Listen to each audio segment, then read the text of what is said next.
ಎಲ್ರಿಗೂ ನಮಸ್ಕಾರ. ಇವತ್ತಿನ ದಿವಸ ಬಹಳ ಒಂದು ಸೂಕ್ಷ್ಮ ವಿಚಾರದ ಬಗ್ಗೆ ಮಾತಾಡಬೇಕು ಅಂತ ಅನಿಸ್ತು. ಇಡೀ ರಾಜ್ಯಾದ್ಯಂತ, ದೇಶಾದ್ಯಂತ ಮತ್ತು ವಿಶ್ವದಾದ್ಯಂತ ಅತುಲ್ ಸುಭಾಷ್ ಅವರಿಗೆ ನ್ಯಾಯ ಸಿಗಬೇಕು, ಜಸ್ಟಿಸ್ ಫಾರ್ ಅತುಲ್ ಸುಭಾಷ್. ಅವರು ಕರೆ ಕೊಟ್ಟಂತಹ ಜಸ್ಟಿಸ್ ಈಸ್ ಪೆಂಡಿಂಗ್. ಅವರ ಹೆಂಡತಿಯಿಂದ ನಿರಂತರವಾಗಿ ಆ ಮನುಷ್ಯ 2 ವರ್ಷದಿಂದ ನಿರಂತರವಾಗಿ ಕಿರುಕುಳವನ್ನು ಅನುಭವಿಸ್ತಾನೆ. ಒಟ್ಟು 9 ಸುಳ್ಳು ಪ್ರಕರಣಗಳನ್ನು ಅವರ ಹೆಂಡತಿ ಅವನ ಮೇಲೆ ದಾಖಲು ಮಾಡ್ತಾರೆ. ಸುಳ್ಳು ಅಂದ್ರೆ ವರದಕ್ಷಿಣೆ ಕಿರುಕುಳ, ಅದು ಇದು ಅಂತೇಳಿ ಅವ್ರ ಮೇಲೆ ಇಷ್ಟೇ ಅಲ್ಲ, ಅವರ ಮಗನ ಮೇಲೆ, 7 ವರ್ಷದ ಮಗನ ಮೇಲೆ, ಆನಂತರ ಅವರ ಅಪ್ಪ ಅಮ್ಮ ಯಾರ್ಯಾರಿದ್ದಾರೆ ಎಲ್ಲರ ಮೇಲೂ ಕೂಡ ಸುಳ್ಳು ಕೇಸ್ ಹಾಕ್ತಾರೆ. ನಿರಂತರವಾಗಿ ಸಮನ್ಸು, ಅರೆಸ್ಟ್ ವಾರೆಂಟು ಜಾರಿ ಮಾಡ್ತಾನೆ ಇರ್ತಾರೆ. ಜೌನ್ಪುರ್ ಕೋರ್ಟ್, ಉತ್ತರ ಪ್ರದೇಶದ ಜೌನ್ಪುರ್ ನ್ಯಾಯಾಲಯದಿಂದ ಎಷ್ಟೇ ಪ್ರಯತ್ನ ಮಾಡಿದರೂ ಕೂಡ, ಎಷ್ಟೇ ಅವರು ಏನೋ ಕೌನ್ಸಿಲಿಂಗ್ ಮಾಡಿ ಸರಿಪಡಿಸ್ಕೊಂಡು ಹೋಗೋಣ ಸಂಸಾರ ಅಂತ ಹೇಳಿದ್ರು ಕೂಡ ಕೇಳೋದಿಲ್ಲ. ಅವರ ಮಗನ ನೋಡೋದಕ್ಕೆ, ಮಗನ ಮೇಲೆ ವಿಪರೀತ, ಸಹಜವಾಗಿ ತಂದೆಗೆ ಮಕ್ಕಳ ಮೇಲೆ ಪ್ರೀತಿ ಇದ್ದೇ ಇರ್ತದೆ. 30 ಲಕ್ಷ ರೂಪಾಯಿ ಒಂದ್ಸಾರಿ ಭೇಟಿಯಾಗೋದಕ್ಕೆ ಡಿಮಾಂಡ್ ಮಾಡ್ತಾರೆ. ಇದನ್ನೆಲ್ಲ ತಡ್ಕೊಳ್ಳಾರ್ದೇ ಕೊನೆಗೆ ಕೋರ್ಟಲ್ಲಿ ಒಂದು ಘಟನೆ ನಡೀತದೆ. ಏನು ಅಂತ ಹೇಳಿದ್ರೆ, ಆ ಕೋರ್ಟಲ್ಲಿ ಅತುಲ್ ಸುಭಾಷ್ ಅವರು ಹೇಳ್ಕೊತಾರೆ, ನನಗೆ ಇಷ್ಟೊಂದು ಕಿರುಕುಳ ಆಗ್ತಾ ಇದೆ, ನಾನು ಆತ್ಮಹತ್ಯೆ ನಾನು ಜೀವ ಬಿಡ್ತೀನಿ ಅಂತ ಹೇಳ್ತಾರೆ, ಸಾವಿಗೆ ಶರಣಾಗ್ತೀನಿ ಅಂತ ಹೇಳ್ತಾರೆ. ಅವಾಗ ಆಯ್ತು ನೀನು ಸತ್ತು ಹೋಗು, ನೀನು ಸಾಯಿ ಅಂತ ಹೇಳ್ತಾಳೆ. ಅವಾಗ ನ್ಯಾಯಾಧೀಶನು ಕೂಡ, ಮಹಿಳಾ ನ್ಯಾಯಾಧೀಶರು ಘಘೈಸಿ ನಗ್ತಾರೆ. ಅದು ಅತುಲ್ ಸುಭಾಷ್ ಅವರಿಗೆ ಬಹಳ ಮನಸ್ಸಿಗೆ ಬೇಜಾರಾಗುತ್ತೆ, ಮಾನಸಿಕವಾಗಿ ಹಿಂಸೆ ಆಗುತ್ತೆ. ನಾನು ಈ ದೇಶದ ನ್ಯಾಯಾಲಯದ ಮುಂದೆ ಬಂದಿದ್ದೀನಿ, ಈ ದೇಶದ ನ್ಯಾಯಾಂಗ ವ್ಯವಸ್ಥೆನೇ ನನ್ನನ್ನು ಘಘೈಸಿ ನಗ್ತಾ ಇದೆ, ಇಲ್ಲೇನೇ ನನಗೆ ನ್ಯಾಯ ಸಿಗ್ತಾ ಇಲ್ಲಲ್ಲ, ಇನ್ನು ನಾನು ಏನು ಮಾಡಲಿ ಅಂತ ಹೇಳಿ ತೀರಾ ವಿಮುಖರಾಗ್ತಾರೆ, ಖಿನ್ನರಾಗ್ತಾರೆ. ಯಾವುದೇ ದಾರಿನೂ ಕೂಡ ಕಾಣೋದಿಲ್ಲ ಅವ್ರಿಗೆ. ಯಾಕಂತ ಹೇಳಿದ್ರೆ ಜನಸಾಮಾನ್ಯರಿಗೆ ಕೊನೆಯ ಆಸೆ ಇರೋದು ನ್ಯಾಯದ ಬಗ್ಗೆ. ಪೊಲೀಸ್ ಸ್ಟೇಷನ್ ಅಲ್ಲಿ ಹಿಂಸೆ ಇದು ಮಾಡಲ್ಲ, ಪ್ರಭಾವಿಗಳು ಇರ್ತಾರೆ, ಅದು ಸರಿ. ಆದ್ರೆ ಒಬ್ಬ ಜನಸಾಮಾನ್ಯನಿಗೆ, ಕಷ್ಟದಲ್ಲಿರತಕ್ಕಂತಹ ವ್ಯಕ್ತಿಗೆ ಕೊನೆಯ ಆಸೆ, ಕೊನೆಯ ಆಸರೆ ಅಂತ ಹೇಳಿದ್ರೆ ನ್ಯಾಯಾಲಯದಲ್ಲಿನೇ ಅಲ್ಲಿರ್ತಕ್ಕಂತಹ ನ್ಯಾಯಾಧೀಶರು ಸಾಯಿ ಅಂದಾಗ ಘಘೈಸಿ ನಗ್ತಾರಂತ ಹೇಳಿದ್ರೆ ಪಾಪ ಮತ್ತಿನ್ನೇನ್ ಮಾಡ್ಬೇಕು ಜನಸಾಮಾನ್ಯರಾದವರು. ಅಷ್ಟೇ ಅಲ್ಲ, ಆ ನ್ಯಾಯಾಧೀಶ 5 ಲಕ್ಷ ರೂಪಾಯಿ ಡಿಮಾಂಡ್ ಮಾಡ್ತಾರೆ. 5 ಲಕ್ಷ ರೂಪಾಯಿ. Police station, hospital, revenue department, ಈ ದೇಶದ ಎಲ್ಲಾ ಸರ್ಕಾರಿ ಕಚೇರಿ ಒಳಗಡೆ ಲಂಚತನ ಇರೋದು ಗೊತ್ತೇ ಇದೆ. ದುಡ್ಡು ಕೊಟ್ಟರೆ ಕೆಲಸ ಆಗುತ್ತೆ, ಅದೊಂದು ನಿಯಮ ಆಗಿಬಿಟ್ಟಿದೆ. ನ್ಯಾಯಾಧೀಶರು ಕೂಡ 5 ಲಕ್ಷ ಕೇಳ್ತಾರೆ ಅಂದ್ರೆ ಪಾಪ ಎಲ್ಲಿ ಹೋಗಬೇಕು.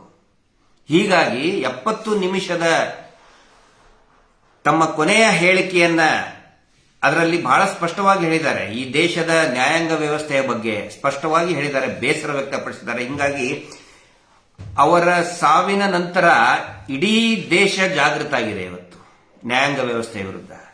ಆ ನ್ಯಾಯಾಧೀಶರಿಗೂ ಕೂಡ ಶಿಕ್ಷೆ ಆಗಲಿ ಅಂತ ಹೇಳಿ ಒಂದು ದೊಡ್ಡ ಮಟ್ಟದ ಧ್ವನಿ ಕೇಳಿ ಬರ್ತಾ ಇದೆ. ಅಮೆರಿಕದಲ್ಲಿನೂ ಕೂಡ ಇದು ಪ್ರತಿಧ್ವನಿಸ್ತಾ ಇದೆ. ಅಮೆರಿಕದ ಪ್ರೆಸಿಡೆಂಟ್ ಅವ್ರನ್ನ ಹ್ಯಾಶ್ಟ್ಯಾಗ್ ಮಾಡಿ ಕೂಡ ಜನ ನ್ಯಾಯಕ್ಕೆ ಆಗ್ರಹ ಮಾಡ್ತಾ ಇದ್ದಾರೆ. ಇಲ್ಲಿ ಈ ವಿಷಯವನ್ನು ನಾನು ಯಾಕೆ ಪ್ರಸ್ತಾಪ ಮಾಡ್ತಾ ಇದ್ದೀನಿ ಅಂತ ಹೇಳಿದ್ರೆ, ಬಹುತೇಕ ಇದೇ ರೀತಿಯಾದಂತಹ ಪರಿಸ್ಥಿತಿ ಈ ವರ್ಷ ಫೆಬ್ರವರಿ ತಿಂಗಳಿನಲ್ಲಿ ಇದೇ ರೀತಿ ಘಟನೆ ಕರ್ನಾಟಕದ ಮಾನ್ಯ ಹೈಕೋರ್ಟ್ನಲ್ಲಿ ನಡೀತು. ಆದರೆ ಅಲ್ಲಿದ್ದು ಅತುಲ್ ಸುಭಾಷ್ ಅವರಿದ್ದಲ್ಲ, ಮಹೇಶ್ ಶೆಟ್ಟಿ ತಿಮ್ರೋಡಿ ಅವರಿದ್ರು ಅವ್ರ ಜಾಗಕ್ಕೆ. ಏನಾಗುತ್ತೆ, ಮಹೇಶ್ ಶೆಟ್ಟಿ ತಿಮ್ರೋಡಿ ಅವ್ರ ಮೇಲೆ ಅವರ ಒಂದು ಸುಳ್ಳು ಪ್ರಕರಣ ಬೆಳ್ತಂಗಡಿಯಲ್ಲಿ ದಾಖಲಾಗಿ ಅದು ಚರ್ಚೆಗೂ ಕೂಡ ಯೋಗ್ಯವಲ್ಲದೇ ಇದ್ರೂ ಕೂಡ, ಅದು ಚರ್ಚೆಗೂ ಕೂಡ ಯೋಗ್ಯವಲ್ಲದಂತಹ ವಿಷಯ, ಅದು ಕೇಸ್. ಅದು ಅದನ್ನ ಇವರು ಹೈಕೋರ್ಟಿಗೆ ತರಿಸ್ತಾರೆ. ಪ್ರಭಾವಿಗಳಲ್ಲ, ಎದುರುಗಡೆ ಇದ್ದಂಥವ್ರು ಅತ್ಯಾಚಾರಿಗಳನ್ನ ರಕ್ಷಣೆ ಮಾಡಿ ದೊಡ್ಡ ಪ್ರಭಾವಿ, ನಡೆದಾಡುವ ದೇವರು, ಏನೇನೋ ಬಾರಿ ದೇವರು ದೇವರು ಅಂತ ಹೇಳ್ತಾರಲ್ಲ ಎಲ್ಲರೂ, ಅವರು ಅಲ್ಲಿವರೆಗೆ ತರಿಸ್ತಾರೆ ಅದನ್ನ. ಅಲ್ಲಿರ್ತಕ್ಕಂತಹ ಹೈಕೋರ್ಟ್ನಲ್ಲಿ ಈ ಅವರ ಪರವಾದಂತಹ ಅಡ್ವೊಕೇಟ್ ಏನ್ ಮಾಡ್ತಾರೆ ನೋಡಿ, ಇವನು ರೌಡಿ ಶೀಟ್ರು ಹಾಗೆ ಹಿಂಗೆ ಕೆಟ್ಟದಾಗಿ ಅವ್ರನ್ನ ಮಹೇಶ್ ಶೆಟ್ಟರ್ನ ಸಂಬೋಧನೆ ಮಾಡ್ತಾರೆ. ಮಾಡಿ ಅವರು ರೌಡಿ ಶೀಟ್ರು ಅಂದಂಗೆ ಜಡ್ಜ್ ನಗ್ತಾನೆ ಇರ್ತಾರೆ, ಹಾ ಹಾ ಹಾ ಹಾ ಅಂತೇಳಿ. ಅಷ್ಟೇ ಅಲ್ಲ, ನೀನ್ ಎಲ್ಲಿವರೆಗೆ ಓದಿದೀಯಾ ಅಂತ ಕೇಳ್ತಾರೆ ಮಾನ್ಯ ಹೈಕೋರ್ಟ್ನ ಜಡ್ಜ್ ಸಾಹೇಬರು. ಪಾಪ ಮಹೇಶ್ ಶೆಟ್ಟರು ಕೈ ಮುಗಿದು, ಸ್ವಾಮಿ ನಾನು 7ನೇತ್ತ ಅಂತ ಹೇಳ್ತಾರೆ. ಇನ್ನೂ ಭಾಗವಹಿಸಿ ನಗ್ತಾರೆ. ನಕ್ಕು, ನಿನ್ನ ಯೋಗ್ಯತೆ ಅಷ್ಟೇ ಇದೆ, you are an empty vessel make noise ಅಂತ ಇದನ್ನ ಹೈಕೋರ್ಟ್ನ ಜಡ್ಜ್ ಅವರೇ ಹೇಳ್ತಾರೆ. ಹೇಳಿ ಮತ್ತೆ ನಗ್ತಾರೆ. ಅಷ್ಟಕ್ಕೆ ಸುಮ್ಮನಾಗದೆ ಮತ್ತೆ ಇವರು ದೊಡ್ಡ ಅಡ್ವೊಕೇಟ್ ಅಲ್ಲ, ಅವರು ಪರವಾದಂತಹ ಏನು ಸೌಜನ್ಯ ಪ್ರಕರಣವನ್ನ ಪೂರ್ತಿ ಹಾಳು ಮಾಡಿದಂತಹ, ಅದನ್ನ ಏನೋ ಆ ಇಡೀ ಹೋರಾಟವನ್ನೇ ನಿಲ್ಲಿಸಬೇಕು ಅಂತ ಹೇಳಿ ಬಹಳ ತಿಪ್ಪರ್ಲಾಗ ಹೋಗಿತಾ ಇದ್ದಾರೆ. ಅವ್ರ ಅಡ್ವೊಕೇಟ್ ಹೇಳ್ತಾರೆ ಮತ್ತೆ ಒನ್ಸ್ ಅಗೇನ್ ರೌಡಿ ಶೀಟ್ರು ಅಂತ ಹೇಳ್ತಾರೆ. ಅವಾಗ ಜಡ್ಜ್ ಹೇಳ್ತಾರೆ, ನಿನ್ನನ್ನು ಗಲ್ಲಿಗೇರಿಸ್ತೇನೆ ಅಂತ ಹೇಳ್ತಾರೆ. ಅದಕ್ಕೆ ಹೇಳಿ, ಸೌಜನ್ಯ ಹೋರಾಟದಲ್ಲಿ ನಿರಂತರವಾಗಿ ತೊಡಗಿಸಿಕೊಂಡಂತಹ ಮಹೇಶ್ ಶೆಟ್ಟಿ ತಿಮ್ಮರೋಡಿ ಅವರಿಗೆ ನಿನ್ನನ್ನು ಗಲ್ಲಿಗೇರಿಸ್ತೀನಿ ಅಂತ ಹೇಳ್ತಾರೆ. ಸಿಟ್ಟು ಬರುತ್ತೋ ಇಲ್ಲೋ? ಹಾಗಿದ್ರೆ ಈಗ ಅತುಲ್ ಸುಭಾಷ್ ಅವರು ಸಾವಿಗೆ ಶರಣಾದರು. ಈ ದೇಶದಲ್ಲಿ ನ್ಯಾಯ ಸಿಗಬೇಕಂತ ಹೇಳಿದ್ರೆ ಸಾಯ್ಬೇಕಾ? ಯಾರಾದ್ರೂ ಸಾವಿಗೆ ಶರಣಾಗ್ಬೇಕಾ? ನೇಣು ಹಾಕೋಬೇಕಾ? ನೇಣು ಹಾಕೊಂಡು 70 ನಿಮಿಷದ ವಿಡಿಯೋ ಮಾಡಿಕೊಂಡು ಎಲ್ಲರಿಗೂ ಕಳಿಸಿದ ಮೇಲೆ ಜನ ಎದ್ದೇಳುದ? ನ್ಯಾಯಾಧೀಶರು, ನ್ಯಾಯಾಂಗ ವ್ಯವಸ್ಥೆ ಎದ್ದೇಳುದ? ಇದನ್ನ ನಾನು ಜನರ ಗಮನಕ್ಕೆ ತರ್ತಾ ಇದ್ದೀನಿ. ಅಂದ್ರೆ ಇವತ್ತು ಕೂಡ ಮಾನ್ಯ ಹೈಕೋರ್ಟ್ನಲ್ಲಿ ಏನ್ ನಡೀತು? ಸೌಜನ್ಯ ಹೋರಾಟ, ಅದಕ್ಕೆ ಏನು ಸ್ಟೇ ತಗೊಂಡು ಬಂದಿದ್ದಾರೆ ನೋಡಿ. ಇದು ಎಂತ ನಗೆಪಾಟ್ಲು ಇದು. ನಮ್ಮ ದೇಶದ ಸಂವಿಧಾನದಲ್ಲಿ ಅತ್ಯಾಚಾರದ ವಿರುದ್ಧ ಧ್ವನಿ ಎತ್ತಿದರೆ ಅದಕ್ಕೆ ಸ್ಟೇ ತಗೊಂಡು ಬರ್ತಾರೆ. ನಿರಂತರ ಕೊಲೆಗಳಾಗಿದೆ. ಇದನ್ನ ಹೈಕೋರ್ಟೇ ಸುಮೋಟೋ ತಗೋಬಹುದಾಗಿತ್ತು, ತಗೊಂಡಿಲ್ಲ. ಆದ್ರೆ ಆ ಕೇಸಿನ ಸಂಬಂಧಪಟ್ಟಂತೆ ಏನೋ ಒಂದು ವಿಚಾರಣೆ ಇತ್ತು, 1 ತಿಂಗಳು ಮುಂದೆ ಹಾಕ್ತಾರೆ. 1 ತಿಂಗಳು, next date 13, date by date, ತಾರೀಖ್ ಪೇ ತಾರೀಖ್. ಯಾಕಂತ ಹೇಳಿದ್ರೆ ಪ್ರಕರಣ ಇರೋದೇನೋ, ವಿಷಯ ನಮ್ಮ ಪ್ರೇಯರ್ ಇರೋದೇನೋ, ಪ್ರಾರ್ಥನೆ ಇರೋದೇನೋ, ನಮಗೆ ಹೋರಾಟ ಮಾಡೋದಕ್ಕೆ ಅವಕಾಶ ಮಾಡಿಕೊಡಿ. ಮಹೇಶ್ ಶೆಟ್ಟಿ ತಿಮ್ಮರೋಡಿ ಅವರು ಏನ್ ಹೇಳ್ತಾ ಇದ್ದಾರೆ? ನನ್ನ ಬಾರ್ ಅಂಡ್ ರೆಸ್ಟೋರೆಂಟ್ ನಿಂತು ಹೋಗಿದೆ, ನನಗೆ ವ್ಯಾಪಾರ ಆಗ್ತಾ ಇಲ್ಲ, ಅದಕ್ಕೆ ಸ್ಟಾರ್ಟ್ ಮಾಡಿಸಿ ಅಂತ ಹೇಳ್ತಾ ಇದ್ದಾರಾ? ಅಥವಾ ನಂದು ಮಾಲ್ ಇದೆ, ಮೊನ್ನೆ ಇದು ಮಾಲ್ ಆಫ್ ಏಷ್ಯಾದವನು ಅಲ್ಲಿ ಹೇಳಿದ್ರಲ್ಲ, ನಂದು ಮಾಲ್ ಆಫ್ ಏಷ್ಯಾ, ನನ್ನ ಸಿಕ್ಕಾಪಟ್ಟೆ ಅದು ವ್ಯವಹಾರ ಆಗೋದು ನಿಂತೋಗಿದೆ ಸ್ವಾಮಿ, ಅದು ಸ್ಟೇ ತೆರವುಗೊಳಿಸಿ. ಅಥವಾ ನನ್ನ ಅಂಗಡಿ ಮುಚ್ಚಿ ಹೋಗಿದೆ, ಅದನ್ನೇನು ಹೇಳಿಲ್ಲಲ್ಲ. ಆ ಹೆಣ್ಣುಮಗಳಿಗೆ ನ್ಯಾಯ ಸಿಗಬೇಕು. ಅಷ್ಟೇ ಅಲ್ಲ, ಧರ್ಮಸ್ಥಳ ಅನ್ನುವಂತಹ ಪವಿತ್ರ ಕ್ಷೇತ್ರದಲ್ಲಿ 100 ಹೆಣ್ಣುಮಕ್ಕಳು ಕಾಣೆಯಾಗಿದ್ದಾರೆ, ಅತ್ಯಾಚಾರಕ್ಕೆ ಒಳಗಾಗಿದ್ದಾರೆ, ಕೊಲೆ ಆಗಿದೆ. ಅದರ ವಿರುದ್ಧ ನಾವು ಮಾತಾಡೋದಕ್ಕೆ ಅವಕಾಶ ಕೊಡಿ ಸ್ವಾಮಿ ಅಂತ ಕಳೆದ 1 ವರ್ಷದಿಂದ ಗೋಗರಿತಾ ಇದ್ದಾರೆ. 1 ವರ್ಷದಿಂದ ತಾರೀಖ್ ಪೇ ತಾರೀಖ್. ಈಗ ಮತ್ತೆ ಇನ್ನೊಂದು ಡೇಟ್. ಆಕ್ಚುಲಿ ಡೇಟ್ ಇದ್ದಿದ್ದು ನಾಳೆ 13ನೇ ತಾರೀಕಿಗೆ. 13ನೇ ತಾರೀಕಿದ ಡೇಟ್ ಅನ್ನ ಪ್ರಿಪೋನ್ ಮಾಡಿಸ್ಕೋತಾರೆ. ಅಂದ್ರೆ ನಿನ್ನೆ ದಿಢೀರ್ನೆ ಸರ್ಕಾರಿ ರಜೆ ಘೋಷಣೆ ಆಗಿರೋದಕ್ಕೆ ಇಮಿಡಿಯೇಟ್ ಆಗಿ ಇವತ್ತು ಡೇಟ್ ಕೊಡ್ತಾರೆ. ಇವತ್ತು ಡೇಟ್ ಕೊಟ್ಟು 1 ತಿಂಗಳ ಮುಂದೂಡ್ತಾರೆ. ಏನಿದ್ರ ರಹಸ್ಯ? ಯಾಕೆ ಹಿಂಗಾಗ್ತಾ ಇದೆ? ನಾನು ಕೇಳ್ತಾ ಇದ್ದೀನಿ. ನ್ಯಾಯ ಬೇಕು ಅಂತ ಹೇಳಿದ್ರೆ ಎಲ್ಲರೂ ಅತುಲ್ ಸುಭಾಷ್ ಅವ್ರ ತರಾನೇ ಸಾವಿಗೆ ಶರಣಾಗಬೇಕಾ? 70 ನಿಮಿಷದ ವಿಡಿಯೋ ಮಾಡಿ ಈ ದೇಶದಲ್ಲಿ ನ್ಯಾಯ ಸಿಗಬೇಕು, ಜಸ್ಟಿಸ್ ಇಸ್ ಪೆಂಡಿಂಗ್ ಅಂತ ಹೇಳೋದಕ್ಕೆ ಒಬ್ಬ ವ್ಯಕ್ತಿ ಬಲಿಯಾಗಬೇಕಾ?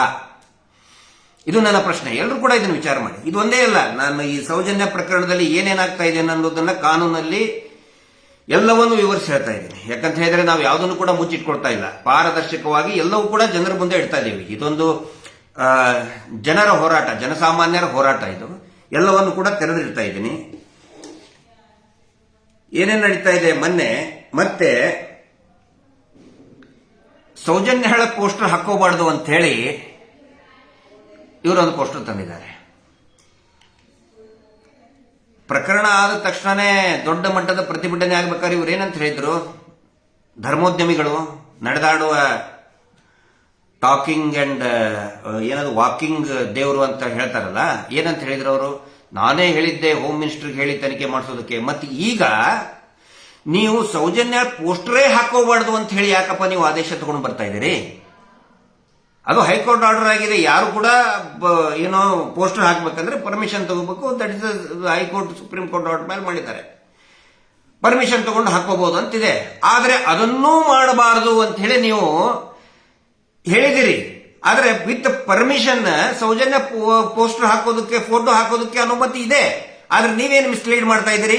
ಅದನ್ನು ತಗೊಂಡು ಎಲ್ಲಾ ಸರ್ಕಾರಿ ಆಫೀಸಿಗೆ, ರಾಜ್ಯದ ಎಲ್ಲಾ ಏನು ಗ್ರಾಮ ಪಂಚಾಯಿತಿ, ಪಟ್ಟಣ ಪಂಚಾಯಿತಿ, ಮುನ್ಸಿಪಲ್ ಕಾರ್ಪೊರೇಷನ್, ಮಹಾನಗರ ಪಾಲಿಕೆಗೆ ಒಂದು ಕಳಿಸ್ತಾ ಇದ್ದೀರಿ. ಯಾಕಂತ ಹೇಳಿದ್ರೆ ಯಾರು ಸೌಜನ್ಯ ಪೋಸ್ಟರ್ ಹಾಕೋಬಾರ್ದು. ಯಾಕೆ ನಿಮಗೆ ಹೊಟ್ಟೆ ಕಡಿತಾ ಇದೆ? ನಾವೇನ್ ನಿಮ್ ಫೋಟೋ ಹಾಕಿಲ್ವಲ್ಲ? ನಿಮ್ ಫೋಟೋ ಹಾಕಿದ್ರೆ ನಿಮ್ಗೆ ನಾಚಿಕೆ ಮರ್ಯಾದೆ, ನನಗೆ ನೋಡ್ರಿ ನನ್ನ ಫೋಟೋ ಹಾಕಿದ್ದಾರೆ, ನನಗೆ ನಾಚಿಕೆ ಆಗ್ತಾ ಇದೆ, ನನ್ನ ಮರ್ಯಾದೆ ಹೋಗ್ತಾ ಇದೆ, ನನ್ನ ಫೋಟೋ ಹಾಕಬೇಡಿ, ನನ್ನ ಮುಂಡಾಸು ನಂದು, ನನ್ನ ತಮ್ಮಂದು, ನನ್ನ ತಮ್ಮನ ಮಕ್ಕಳದು, ರೇಪಿಸ್ಟ್ಗಳದು ಫೋಟೋ ಹಾಕೋಬೇಡಿ ಅಂತ ಹೇಳಿದ್ರೆ ಆಯ್ತಪ್ಪ. ಸೌಜನ್ಯ ಏನ್ ಮಾಡಿದಾಳೆ ನಿಮಗೆ? Soujanya justice for Soujanya photo poster ಹಾಕಿದ್ರೆ ನಿಮಗೆ ಯಾಕೆ ಹೊಟ್ಟೆ ಕಡಿತಾ ಇದೆ? ನಿಮಗೆ ಯಾಕೆ ಬೆಂಕಿ ಹತ್ಕೊಳ್ತಾ ಇದೆ? ಅದನ್ನು ಕೂಡ ಹೈಕೋರ್ಟಿನ ತರ ಮಾಡಿಸೋದು ನೀವು. ಇದು ನಾನು ಸಾರ್ವಜನಿಕರ ಗಮನಕ್ಕೆ, ಈ ನ್ಯಾಯಾಂಗ ವ್ಯವಸ್ಥೆ ಗಮನಕ್ಕೆ ತರ್ತಾ ಇದ್ದೀನಿ. ಆನಂತರ ಆನೆ ಮಾವುತನ ಕೇಸು.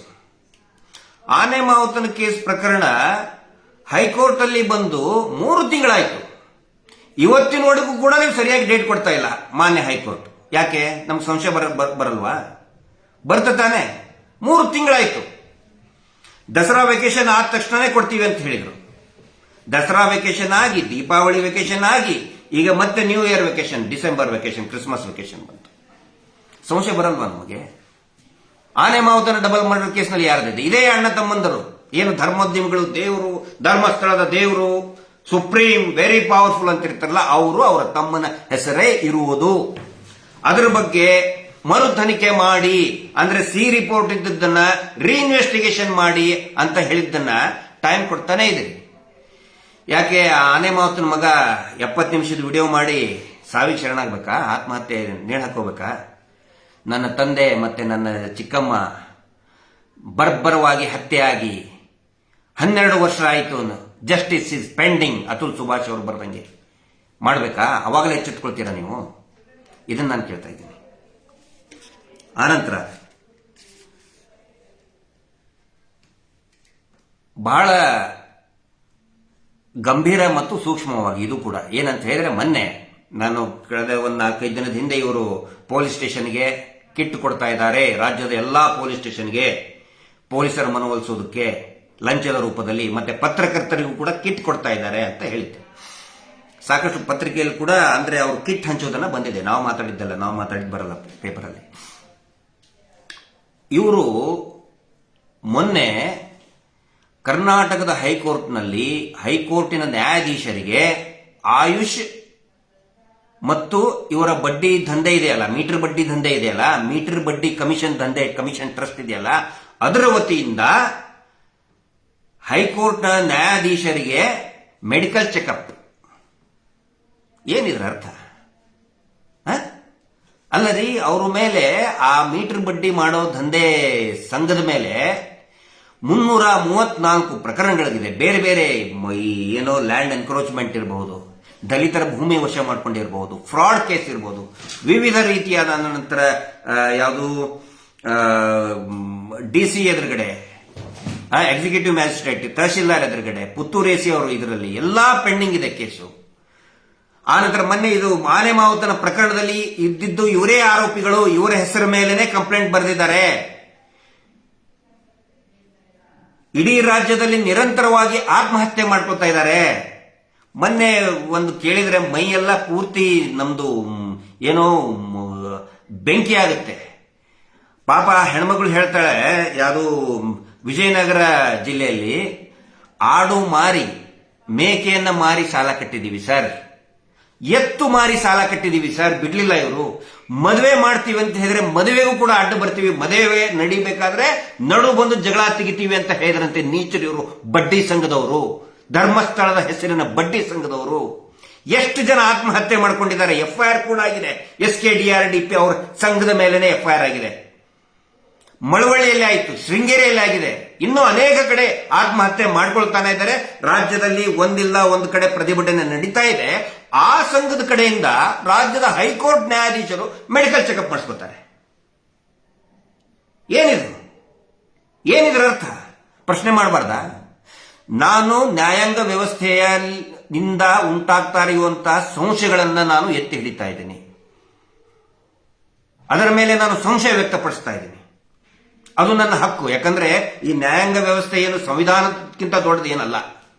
ನ್ಯಾಯಾಂಗ ವ್ಯವಸ್ಥೆಯಲ್ಲಿ ಯಾರಾದರೂ ಕೂಡ ಲಂಚ ತಗೊಂಡ್ರು ಬೇಕು ಅಂತಲೇ ಪ್ರಭಾವಿಗಳ ಪರವಾಗಿ ನಡ್ಕೊಳ್ತಾ ಇದ್ರೆ ಅದನ್ನು ಪ್ರಶ್ನೆ ಮಾಡಬಾರ್ದು ಅಂತ ಎಲ್ಲೂ ಕೂಡ ಹೇಳಿಲ್ಲ. ಈ ದೇಶದ ಕಾನೂನು ಮಾಡಿದ್ದು ಜನಸಾಮಾನ್ಯರ ಸಲುವಾಗಿನೇ ಹೊರತು ಈ ದೇಶದ ಪ್ರಜೆಗಳ ಸಲುವಾಗಿನೇ ಹೊರತು ಅವನು ಶ್ರೀಮಂತರ ಇರಲಿ ಬಡವಿರಲಿ ಯಾವುದೇ ಜಾತಿ ಇರಲಿ ಅವ್ರ ಸಲುವಾಗಿ ಮಾಡಿದ್ದೇ ಹೊರತು ನ್ಯಾಯಾಧೀಶರ ಸಲುವಾಗಿ ಅಡ್ವೊಕೇಟ್ಗಳ ಸಲುವಾಗಿ ಕಾನೂನು ಮಾಡಿಲ್ಲ. ಇದನ್ನು ಸ್ವತಃ ಸುಪ್ರೀಂ ಕೋರ್ಟ್ ಹೇಳಿದೆ. ಇವತ್ತು ಮತ್ತೆ ಸೌಜನ್ಯ ಹೋರಾಟ ಅದರ ಮೇಲಿರುವಂತಹ ಸ್ಟೇ ವೇಕೇಟ್ ಮಾಡಿ ಅಂತ ಹೇಳಿದ್ರೆ ಮತ್ತೆ ಒಂದು ತಿಂಗಳು ತಾರೀಖ್ ಪೇ ತಾರೀಖ್ ಅದೇ ಮಹೇಶ್ ಶೆಟ್ಟರ್ ಮೇಲೆ ಇರುವಂತಹ ಕೇಸ್ ಪ್ರತಿ ವಾರ ಅಲಿಸ್ತಾ ಇದ್ದೀರಲ್ರಿ ನೀವು ಅವ್ರನ್ನ. ಎಂತ ಕಾನೂನು ಅಂದ್ರೆ ಮಹೇಶ್ ಶೆಟ್ಟರಿಗೆ ಒಂದು ಕಾನೂನು, ಈ ಧರ್ಮೋದ್ಯಮಿಗೊಂದು ಕಾನೂನಾ? ಅತ್ಯಾಚಾರಿಗಳನ್ನ ರಕ್ಷಣೆ ಮಾಡುವವರಿಗೊಂದು ಕಾನೂನು, ಅತ್ಯಾಚಾರದ ವಿರುದ್ಧ ಹೋರಾಟ ಮಾಡುವವರಿಗೊಂದು ಕಾನೂನಾ? ಮಹೇಶ್ ಶೆಟ್ಟರಿಗೆ ಪ್ರತಿ ವಾರನೂ ಕೂಡ ಡೇಟ್ ಕೊಡ್ತಾನೆ ಇದ್ದೀರಲ್ಲ, ಪ್ರತಿ ವಾರ ಡೇಟ್ ಕೊಡ್ತಾನೆ ಇದ್ದೀರಲ್ಲ ನೀವು. ಆ ಅತುಲ್ ಸುಭಾಷ್ಗೂ ಕೂಡ ಹಾಗೆ ಮಾಡಿದ್ರು. 2-3 ದಿನಕ್ಕೊಮ್ಮೆ ಸಮನ್ಸ್ ಕಳಿಸೋದು, ವಾರಂಟ್ ಕಳಿಸೋದು. ಎಲ್ರಿ ಏನ್ ಮಹೇಶ್ ಶೆಟ್ಟರ್ ಏನ್ ತಪ್ಪು ಮಾಡಿದ್ದಾರೆ? ಅವ ಅತುಲ್ ಸುಭಾಷ್ ಏನ್ ತಪ್ಪು ಮಾಡಿದ್ದ? ಮಿಸ್ಯೂಸ್ ಆಫ್ ಲಾ ಅಲ್ವಾ ಇದು? ಮಿಸ್ಯೂಸ್ ಆಫ್ ಆಕ್ಟ್ ಅಲ್ವಾ ಇದು? ಈ ದೇಶದ ನ್ಯಾಯಾಂಗ ವ್ಯವಸ್ಥೆಗೆ ಇದು ಅರ್ಥ ಆಗಲ್ವಾ? ಒಟ್ಟು 12 ಕೇಸ್ಗಳನ್ನು ಹಾಕಿದ್ರೆ ನೀವು ಮಹೇಶ್ ಶೆಟ್ಟರ್ ಮೇಲೆ. ಸುಳ್ಳು, ಎಲ್ಲ ಫೇಕ್ ಕೇಸಸ್, ಎಲ್ಲ ಫೇಕ್ ಸುಳ್ಳು ಬೋಗಸ್ ಕೇಸ್. ಬೆಳಗಾವಿ, ಸೌದತ್ತಿಯಲ್ಲಿ ಇನ್ಸ್ಟಿಟ್ಯೂಟ್ ಇದೆಯಾ? ಅವ್ರಿಗೆ ಮಹೇಶ್ ಶೆಟ್ಟರ್ ಗೊತ್ತಿದೆಯಾ? ಧಾರವಾಡ, ಹಾಸನ, ಸಕಲೇಶ್ಪುರ, ಶಿರಾ, ತುಮಕೂರು, ಬೆಳಗಾವಿ, ಮಹೇಶ್ ಶೆಟ್ಟರ್ ಏನು ಹೋಗಿದ್ರ ಅಲ್ಲಿ? ಎಲ್ಲ ಫೇಕ್ ಕೇಸ್. ಬರೀ ಫೇಕ್ ಕೇಸ್ ರಿಜಿಸ್ಟರ್ ಮಾಡೋದು ಒಂದೇ ಅಲ್ಲ, ಪ್ರತಿ ವಾರ ಬರಲೇಬೇಕು. ಅದಕ್ಕೆ ನಾವು ನಿರ್ಧಾರ ಮಾಡಿದೀವಿ. ಅರೆಸ್ಟ್ ಆಗ್ತೀವಿ ನಾವು ಇನ್ಮೇಲೆ, ಸಾಮೂಹಿಕವಾಗಿ ಅರೆಸ್ಟ್ ಮಾಡ್ತೀವಿ. ಎಲ್ಲಾರನ್ನು ಕೂಡ ನಾವು ಅರೆಸ್ಟ್ ಆಗ್ತೀವಿ. ನೋಡೋಣ. ಅಲ್ಲ, ಇದಕ್ಕೆ ಒಂದು ಅರ್ಥ ಇದೆಯಾ? ಇವತ್ತು ಸೌಜನ್ಯ ಹೋರಾಟ ಅದನ್ನು ವೆಕೇಟ್ ಮಾಡಿ ಹೋರಾಟಕ್ಕೆ ಒಂದು ಅನುಕೂಲ ಮಾಡಿಕೊಡಿ ಸಂವಿಧಾನದ ಅಡಿಯಲ್ಲೇನೆ ನಾವು ಕೇಳ್ತಾ ಇದೀವಿ. ಮತ್ತೆ ಒಂದು ತಿಂಗಳು ಪೋಸ್ಟ್ಪೋನ್ ಮಾಡ್ರಿ. ಅರೆಸ್ಟ್ ಇನ್ಮೇಲೆ ಸಾಮೂಹಿಕವಾಗಿ ನಾವು ಅರೆಸ್ಟ್ ಆಗ್ತೀವಿ, ರೆಡಿ ಆಗಿದ್ದೀವಿ. ನ್ಯಾಯಾಧೀಶರಿಗೆ ಇದು ಅರ್ಥ ಆಗ್ತಾ ಇಲ್ವಾ? ಮಾಧ್ಯಮದಲ್ಲಂತೂ ಬರುವುದೇನೆ ಯಾವುದು ಕೂಡ ನೋಡಿ. ಇಲ್ಲಿ ಈ ಸುಭಾಷ್ ಪ್ರಕರಣ ಯಾಕೆ ಇಷ್ಟು ಗಂಭೀರತೆ ಪಡ್ಕೊಳ್ತಾ ಇದೆ ಅಂತ ಹೇಳಿದ್ರೆ ಎಲ್ಲಾ ನ್ಯಾಷನಲ್ ಚಾನೆಲ್ ಮಾತಾಡಕ್ಕೆ ಪ್ರಾರಂಭ ಮಾಡಿದ್ರು. State channel, national papers, state news papers, print media ಮಾತಾಡಕ್ಕೆ ಸ್ಟಾರ್ಟ್ ಆಯ್ತು. ಇಲ್ಲಿ ಮಾತಾಡೋದೇನೆ ಇಲ್ಲ. ಬಹಳ ಚೆನ್ನಾಗಿ ಗೊತ್ತಿದೆ ಇವರಿಗೆ ಏನೇನಂತಂದ್ರೆ, ಒಂದು ಪೊಲೀಸ್ ಕಿಟ್ ಕೊಡೋದು, ಯಾಕಂತ ಹೇಳಿ ಇವ್ರ ಮೇಲೆ ಪ್ರಕರಣ ದಾಖಲೆ ಮಾಡೋದು. ಕಿಟ್, ಇವರ ಹಗರಣಗಳನ್ನ ಬರಿಬಾರ್ದು ಅಂತ ಹೇಳಿ ಪತ್ರಕರ್ತರಿಗೆ ಕಿಟ್. ಯಾವ ಪ್ರಸಾರನೂ ಆಗೋದಿಲ್ಲ. ಒಂದು ವೇಳೆ ನ್ಯಾಯಾಧೀಶರು, ಯಾಕಂದ್ರೆ ಒಂದು ಪ್ರಕರಣದಲ್ಲಿ ಮೊನ್ನೆ SKDRDP ಮೇಲೆ ಕ್ರಮ ಕೈಗೊಳ್ರಿ ಅಂತ ಹೇಳಿ ನ್ಯಾಯಾಲಯದ ಆದೇಶದ ಮೇಲೆ ಪೊಲೀಸ್ ಇಲಾಖೆನೇ ಇದನ್ನ ಮಾಡಿದೆ. ಅವಾಗ ಇವರಿಗೆ ಬಿಸಿ ತಟ್ಟಿದೆ. ಈಗ ಹಿಂಗಾಗಿ ನ್ಯಾಯಾಧೀಶರಿಗೂ ಕಿಟ್. ಮೆಡಿಕಲ್ ಚೆಕಪ್ ನಾನು ಕೇಳ್ತಾ ಇದ್ದೀನಿ, ಮೆಡಿಕಲ್ ಅಲೌನ್ಸ್ ಬರಲ್ವಾ? ಮೆಡಿಕಲ್ ಫೆಸಿಲಿಟಿ ಇಲ್ವಾ ನ್ಯಾಯಾಂಗ ವ್ಯವಸ್ಥೆಯಲ್ಲಿ? ನ್ಯಾಯಾಧೀಶರಿಗೆ, ಹೈಕೋರ್ಟ್ ಜಡ್ಜ್ಗಳಿಗೆ ನಾನು ಕೇಳ್ತಾ ಇದ್ದೀನಪ್ಪ, ನನಗೆ ಗೊತ್ತಿಲ್ಲ. ದಯವಿಟ್ಟು ಹೇಳಿ. ಅದು ಆನಂತರ ಬೆಂಗಳೂರಿನಲ್ಲಿ ಮೆಡಿಕಲ್ ಚೆಕಪ್ ಮಾಡಿಸುವಂತ ಬೇರೆ ಸಂಘಟನೆಗಳಿಲ್ವಾ? ರೋಟರಿ ಇದೆ, ಲಯನ್ಸ್ ಕ್ಲಬ್ ಇದೆ, ಕನ್ನಡ ಪರ ಸಾಕಷ್ಟು ಸಂಘಟನೆಗಳಿದೆ, senior citizen ಸಂಘಗಳಿದೆ medical checkup ಮಾಡಿಸೋದಕ್ಕೆ.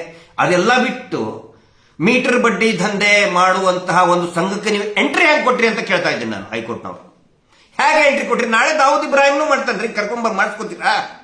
Dawood ಇಬ್ರಾಹಿಂನು kit ಕೊಡ್ತಾನೆ ಪೊಲೀಸರಿಗೆ. ದಾವೂದ್ ಇಬ್ರಾಹಿಂನು ಮೆಡಿಕಲ್ ಚೆಕಪ್ ಮಾಡಿಸ್ತಾನೆ, ಒಪ್ಕೋತೀರಾ ನೀವು? ದಾವೂದ್ ಇಬ್ರಾಹಿಂ ಎಷ್ಟು ಕೊಲೆಗಡಕ ಇದ್ದಾನೆ, ಅದಕ್ಕಿಂತ 100 ಪಟ್ಟು ಕೊಲೆಗಡಕರಿದ್ದಾರೆ. ಅದು ನಾವು ದೇವಸ್ಥಾನದ ಅಧಿಕಾರಿ ಅಂತ ಹೇಳ್ಕೊಂಡು 100 ಕೊಲೆಗಳನ್ನ ಮಾಡಿ ಅತ್ಯಾಚಾರಿಗಳನ್ನ ರಕ್ಷಣೆ ಮಾಡಿದ್ದಾರೆ.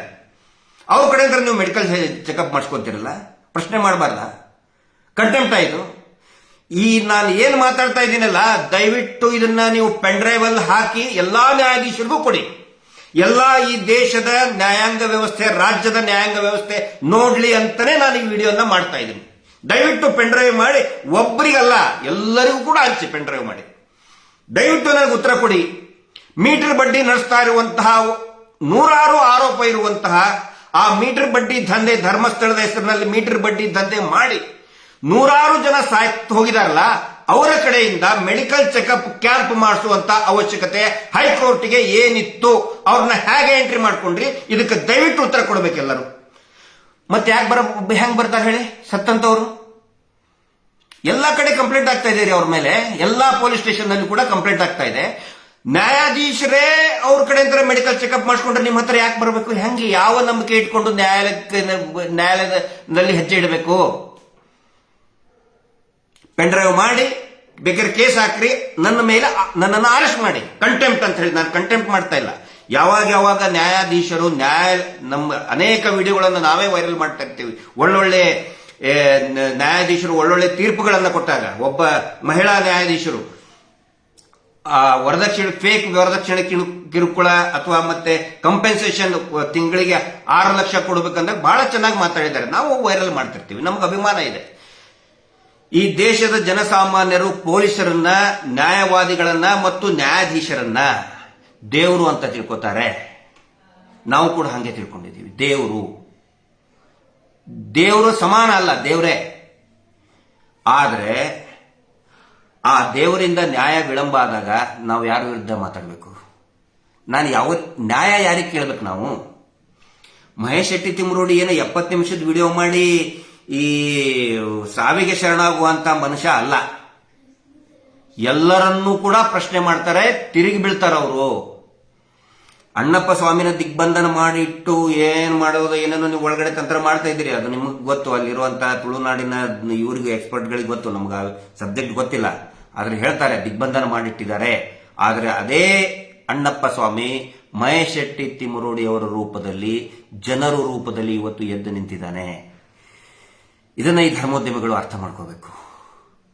ನ್ಯಾಯಾಂಗ ವ್ಯವಸ್ಥೆಯನ್ನು ಕೂಡ ಅರ್ಥ ಮಾಡ್ಕೋಬೇಕು. ಒಂದು ನ್ಯಾಯಪರ ಹೋರಾಟವನ್ನ ಮೀಡಿಯಾದಲ್ಲಿ ಕೂಡ ಹೇಳಿ ಮಾಧ್ಯಮದವರು ಮಾತಾಡಬಾರದು. ಇವತ್ತು ಅದೇ ಇತ್ತು, ಅದೇ ವಿಷಯನೇ ಇತ್ತು. ಯಾಕೆ ಮಾಧ್ಯಮದವ್ರಿಗೆ ಸ್ಟೇ ವಿಕೆಟ್ ಮಾಡ್ಕೊಳಕ್ಕಾಗಲ್ವಾ? ಆನಂತರ ಈ ಮಹೇಶ್ ಶೆಟ್ರು ಮಾತಾಡಬಾರ್ದು ಅಂತ ಸ್ಟೇ ಇರೋದು ಯಾರ ಮೇಲೆ?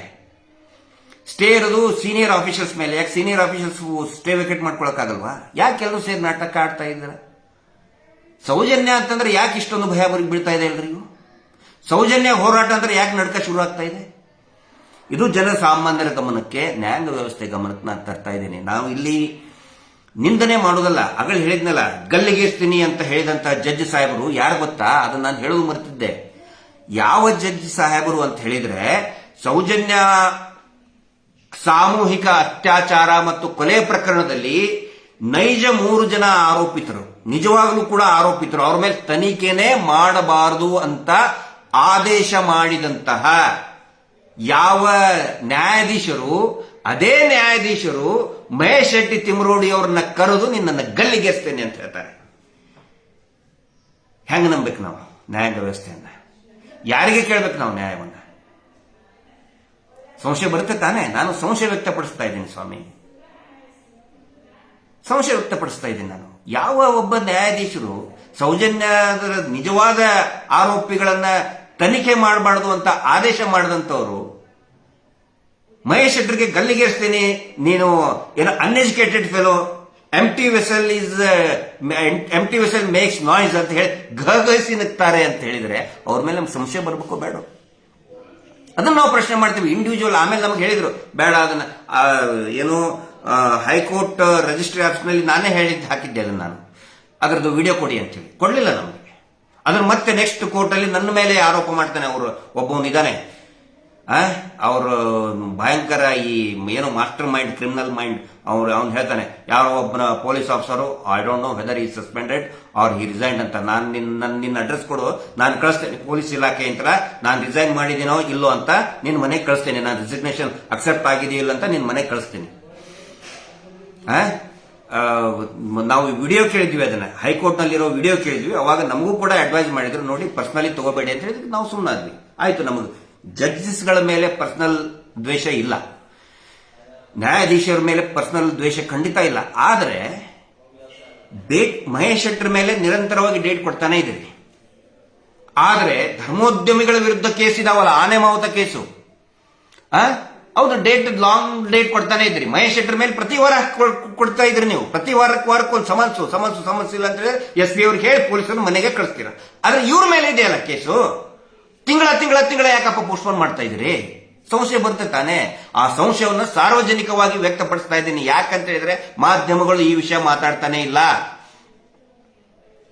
ಬಡ್ಡಿ ದಂಧೆ ವಿರುದ್ಧ ಮಾತಾಡಬಾರ್ದು ಅಂತ ಯಾವುದೇ ಆದೇಶ ಇಲ್ಲ. ಆನೆ ಮಾವುತನ ಕೇಸ್ ಬಗ್ಗೆ ಮಾತಾಡಬಾರ್ದು ಅಂತ ಯಾವುದೇ ಆದೇಶ ಇಲ್ಲ. ಆ ನೇತ್ರಾವತಿ ತೀರದಲ್ಲಿ ಆದಂತಹ ಕೊಲೆಗಳ ಬಗ್ಗೆ ಮಾತಾಡಬಾರದು ಅಂತ ಯಾವುದೇ ಆದೇಶ ಇಲ್ಲ. ಅದು ಕೂಡ ಮಾತಾಡ್ತಾ ಇಲ್ಲ. ಹಿಂಗಾಗಿ ನಾವು ಗಂಟ್ಲ ಹಾಕೊಳ್ತಾ ಇದ್ದೀವಿ. ಏನು ಅತುಲ್ ಸುಭಾಷ್ ಅವ್ರ ಪ್ರಕರಣ ಆಯ್ತು, ಅವರಿಗೆ ನ್ಯಾಯ ಸಿಗಲಿ, ಅವ್ರ ಜೊತೆಗೆ ನಾವಿದ್ದೀವಿ. ನ್ಯಾಯ ಸಿಗಲಿ ಅಂತ ಹೇಳಿದ್ರೆ ತೀರ್ಕೊಂಡ್ಬಿಟ್ರು ಅವರು. ಜಸ್ಟಿಸ್ ಇಸ್ ಪೆಂಡಿಂಗ್ ಅಂದ್ರೆ ಈ ದೇಶದ ಕಾನೂನು ವ್ಯವಸ್ಥೆಯನ್ನ ಹೇಳಿ ಹೋಗಿದ್ದಾರೆ. ನ್ಯಾಯ ಸಿಗಬೇಕು, ನನ್ನಂತಹ ನೊಂದಂತವರಿಗೆ ನ್ಯಾಯ ಸಿಗಬೇಕು ಅಂತ. ಇಲ್ಲಿಯೂ ಕೂಡ ನಾನು ಕೊಟ್ಟ ಕೊನೆದಾಗೂ ಕೇಳ್ತಾ ಇದ್ದೀನಿ, ನ್ಯಾಯ ಸಿಗಬೇಕು ಅಂತ ಹೇಳಿದ್ರೆ ಯಾರಾದರೂ ಸಾವಿಗೆ ಶರಣಾಗಬೇಕಾ? ನಾವು ಯಾರು ಕೂಡ ಸಾವಿಗೆ ಶರಣಾಗುವಂತವ್ರಲ್ಲ. ದಿಟ್ಟತನದಿಂದ ಎದುರಿಸ್ತೇವೆ. ಯಾರೇ ನಾವೇನಾದ್ರೂ ತಪ್ಪು ಮಾಡಿದ್ರೆ ಮಾಡಿ ಶಿಕ್ಷೆ ಮಾಡಿ. ನಮಗೆ ನಾವು ಹೇಳಿದ್ದೇವೆ, ಎಷ್ಟೋ ಸಾರಿ ಹೇಳಿದ್ದೇವೆ, ಕರೆಸ್ರಿ ನಮ್ಮನ್ನ, ಕೇಳಿ, ಏನಾದ್ರೂ ಏನು ಸಾಕ್ಷಿ ಹೇಳ್ತಾರೆ. ಹೈಕೋರ್ಟ್ನಲ್ಲಿ ಯಾಕೆ ಕೊಡಲಿಲ್ಲ? ಹೈಕೋರ್ಟ್ನಲ್ಲಿ ಕೊಡುವಂತ ಆ ಪ್ರಕರಣದ ಬಗ್ಗೆ ವಿಚಾರಣೆ ಇದ್ದಿದ್ದಿಲ್ಲ. ನಮ್ಮಿಂದ ತಪ್ಪಾಗಿದ್ರೆ ನಮಗೆ ಶಿಕ್ಷೆ ಮಾಡಿ, ಶಿಕ್ಷೆ ಕೊಡಿ. ಆದ್ರೆ ವಿನಾಕಾರಣ ಒಂದು ಹೋರಾಟ ನಿಲ್ಲಿಸೋದಕ್ಕೆ ಇಷ್ಟೊಂದು ತಂತ್ರಗಾರಿಕೆ ಮಾಡ್ತಾ ಇದ್ದೀರಿ. ಒಂದು ಗೊತ್ತಿರಲಿ, ಯಾವ ಕಾರಣಕ್ಕೂ ಕೂಡ ಈ ಹೋರಾಟ ನಿಲ್ಲುವುದಿಲ್ಲ. ಯಾವ ಕಾರಣಕ್ಕೂ ಕೂಡ ಇಂತಲ್ಲಿ ಹೆದರ್ಕೊಂಡು, ಅರೆಸ್ಟ್ ಮಾಡೋದಕ್ಕೆ ಹೆದರ್ಕೊಂಡು, ಅಥವಾ ಇನ್ನೇನೋ ಕಿರುಕುಳ ಆಗ್ತದೆ ಅಂತ ಹೆದರ್ಕೊಂಡು ಸಾವಿಗೆ ಶರಣಾಗುವಂತವ್ರು ಯಾರೂ ಇಲ್ಲ. ಇದನ್ನ ಜನಸಾಮಾನ್ಯರ ಗಮನಕ್ಕೆ, ಈ ನ್ಯಾಯಾಂಗದ ವ್ಯವಸ್ಥೆ ಗಮನಕ್ಕೆ, ಪೊಲೀಸ್ ಇಲಾಖೆ ಗಮನಕ್ಕೆ ನಾನು ತರ್ತಾ ಇದ್ದೀನಿ. ಅತ್ಯಂತ ಹೆಮ್ಮೆಯಿಂದ, ಅತ್ಯಂತ ಸ್ವಾಭಿಮಾನದಿಂದ ಇಡೀ ವ್ಯವಸ್ಥೆ ಗಮನಕ್ಕೆ ನಾನು ತರ್ತಾ ಇದ್ದೀನಿ. ನ್ಯಾಯಾಂಗ ವ್ಯವಸ್ಥೆಯನ್ನು ಕೂಡ ಅರ್ಥ ಮಾಡ್ಕೋಬೇಕು, ನ್ಯಾಯಾಧೀಶರು ಅರ್ಥ ಮಾಡ್ಕೋಬೇಕು. ನೀವು ಮನಸ್ಸು ಮಾಡಿದ್ರೆ ಸುಮೋಟೋ ತಗೊಳ್ಳೋದು 1 ಗಂಟೆ ಕೆಲಸ. ನೇತ್ರಾವತಿ ತೀರದಲ್ಲಿ ನಡೆದಂಥ ಅತ್ಯಾಚಾರ, ಕೊಲೆಗಳ ಬಗ್ಗೆ ಮೊನ್ನೆ ತಾನೇ ಒಂದು ವಿಷಯ ಗೊತ್ತಾಯ್ತು ನಮಗೆ. 3 ವರ್ಷದ ಹಿಂದೆ ಕುಂದಾಪುರದಿಂದ ಧರ್ಮಸ್ಥಳಕ್ಕೆ ಹೋದಂತ ಒಂದು ಮಗು ಅಲ್ಲಿನೇ ಮ್ಯಾಚೂರ್ಡ್ ಆಯಿತು, ಮೈ ನೇರ್ತು ಅಂತ ಹೇಳಿ ಅಲ್ಲೇ ಇಟ್ಕೊಂಡಿದ್ದಾರೆ. ಆ ಹುಡುಗಿಯ ತಂದೆ ತಾಯಿ ಕೇಳಕ್ ಹೋದ್ರೆ ವಾಪಸ್ ಕೊಟ್ಟಿಲ್ಲ. ಪೊಲೀಸ್ ಸ್ಟೇಷನ್ ಕಂಪ್ಲೇಂಟ್ ಕೊಟ್ರೆ ದೊಡ್ಡವ್ರು ಕೇಳ್ರಿ ಅಂತ ಹೇಳಿ ಧರ್ಮಸ್ಥಳದ ಪೊಲೀಸರು ಹೇಳಿ ಕಳಿಸ್ತಾರೆ. ನಾವು ಪ್ರಕರಣ ದಾಖಲು ಮಾಡುವುದಿಲ್ಲ ಅಂತ ಹೇಳಿ ಆ ಹುಡುಗಿಯ ತಂದೆಗೆ ಹೆದರ್ಸಿ ಕಳಿಸ್ತಾರೆ. ಇಲ್ಲಿ ನೀವು ಕೇಸ್ ರಿಜಿಸ್ಟರ್ ಮಾಡಬಾರ್ದು, ಮಾಡಕ್ ಬರೋದಿಲ್ಲ, ಹೋಗ್ರಿ ದೊಡ್ಡವ್ರ ಹತ್ರ. ದೊಡ್ಡವ್ರಂದ್ರೆ ಪೇಟ ಹಾಕೊಂಡು ಕುಂತಿರ್ತಾರಲ್ಲ ಅಲ್ಲಿ, ಅವರು ಮುಂಡಾಸು ಹಾಕೊಂಡು ಕುಂತಿರ್ತಾರಲ್ಲ ಅವ್ರು ಹೇಳ್ತಾರೆ, ಇಲ್ಲ ನಿನ್ ಮಗಳನ್ನ ನಾವು ಕೊಡುದಿಲ್ಲ ಅಂತ ಹೇಳ್ತಾರೆ. ಇವತ್ತಿಗೂ ಕೂಡ ದಟ್ ಗರ್ಲ್ ಈಸ್ ಮಿಸ್ಸಿಂಗ್. ನಮ್ಗೆ ಕೇಳ್ತಾರಲ್ಲ, ಎಲ್ಲಿದೆ ಅವ್ರ ವಿರುದ್ಧ ಕಂಪ್ಲೇಂಟು? ಮೇನ್ ಸ್ವಿಚ್ ಆಫ್ ಮಾಡಿಬಿಟ್ಟಿರ್ತಾರೆ ಇವರು. ಮೇನ್ ಸ್ವಿಚ್ ಅಂದ್ರೆ ಪೊಲೀಸ್ ಸ್ಟೇಷನ್, ಪೊಲೀಸರೇ ಕಂಪ್ಲೇಂಟ್ ತಗೊಳ್ಳಿಲ್ಲ ಅಂದ್ರೆ ಇನ್ಯಾರ ಹತ್ರ ಹೋಗ್ಬೇಕು? ನ್ಯಾಯಾಲಯಕ್ಕೆ ಹೋಗ್ಬೇಕಾ? ನ್ಯಾಯಾಲಯಕ್ಕೆ ಕೊಡ್ತಾ ಇದಾರಲ್ಲ ಕಿಟ್ಟು. ಈಗ ನೆಕ್ಸ್ಟ್ ರಾಷ್ಟ್ರಪತಿ ಕರೆಸ್ತಾರಂತೆ.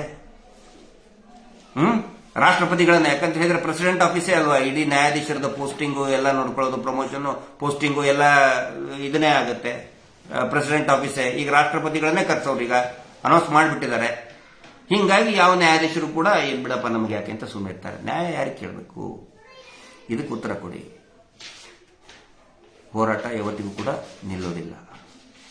ಗಟ್ಟಿಯಾಗಿ ನಿರಂತರವಾಗಿ ನಮ್ಮ ಧ್ವನಿ ನಾವು ಎತ್ತುತ್ತಾನೆ ಇರ್ತೀವಿ. ಮುಂದೆ ನೋಡೋಣ ಏನಾಗುತ್ತೆ. ಇದ್ರ ಬಗ್ಗೆ ಸಾಧ್ಯ ಆದಷ್ಟು ಜನರಿಗೆ ದಯವಿಟ್ಟು, ಸಾಧ್ಯ ಆದಷ್ಟು ಈ ರಾಜ್ಯದ ಮೂಲೆ ಮೂಲೆಗೂ ಕೂಡ ಈ ವಿಷಯವನ್ನು ತಿಳಿಸಿ, ಶೇರ್ ಮಾಡಿ, ಫಾರ್ವರ್ಡ್ ಮಾಡಿ. ಅನೇಕ ಯೂಟ್ಯೂಬ್ಗಳು, ಅನೇಕ ಫೇಸ್ಬುಕ್ನಲ್ಲಿರುವಂಥ ಆಕ್ಟಿವಿಸ್ಟ್ಗಳು ಇದ್ರ ಬಗ್ಗೆ ಮಾತಾಡ್ತಾ ಇದ್ದಾರೆ. ನಾವೇನು ಮಾತಾಡ್ತಾ ಇದ್ದೀವಿ ಯೂಟ್ಯೂಬ್ಗಳ ಬಗ್ಗೆ, ದಯವಿಟ್ಟು ಎಲ್ರಿಗೂ ಕೂಡ ಇದನ್ನು ಶೇರ್ ಮಾಡಿ. ನ್ಯಾಯಾಂಗ ವ್ಯವಸ್ಥೆ ಒಳ್ಳೆಯದಾದರೆ ಅದ್ರ ಬಗ್ಗೆ ನಾವು ಹೊಗಳ್ತೀವಿ, ದೇವರು ಅಂತ ನಾವು ಹಾಡಿ ಹೊಗಳ್ತೀವಿ. ಆದರೆ ಯಾವಾಗ ನ್ಯಾಯಾಂಗ ವ್ಯವಸ್ಥೆಯಲ್ಲಿನೇ ಸಂಶಯಗಳು ಬಂದಾಗ ಆ ಸಂಶಯಗಳನ್ನು ಸಾರ್ವಜನಿಕವಾಗಿ ವ್ಯಕ್ತಪಡಿಸೋದು ನಮ್ಮ ಸಂವಿಧಾನಬದ್ಧ ಹಕ್ಕು ಅಂತ ಹೇಳ್ತಾ ಇವತ್ತಿನ ಮಾತನ್ನು ಮುಗಿಸ್ತಾ ಇದ್ದೀನಿ. Justice for Soujanya.